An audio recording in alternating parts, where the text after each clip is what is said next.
But it's really, really, really, really, really important to make a gauge swatch, especially if you're making something that fits.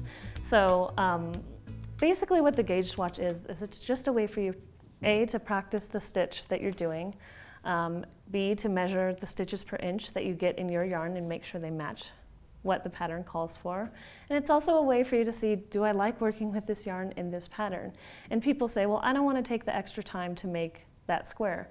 But you know, you're just going to be making a square that's this big.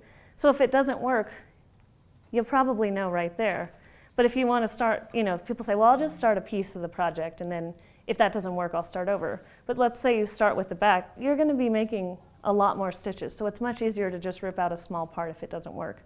So I really recommend that you start with a gauge swatch. It's really going to affect the outcome of your projects. If you've been making projects and you're like, this doesn't fit or this isn't right, and I use the same hook size, it's probably has to do with gauge. So the thing about crochet is that everybody has a unique tension.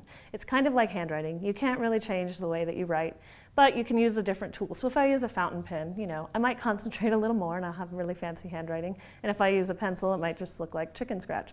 So we can change our tool, we can change the diameter of the tool, and that's going to change the size of the stitches. It's much easier to change your tool than to change the way you hold something. Like if you have to continually through the project say, okay, I'm going to hold it really tight the whole time so I get that gauge.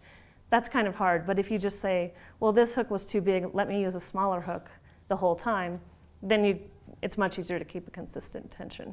And it's also important to know that sometimes the weight of the fabric is going to change your gauge too, so you kind of want to keep checking your gauge as you go, because sometimes if you're stressed out or maybe you had a glass of wine, your gauge can change just based on your moods. For more great ideas from Craftsy.com, click the link.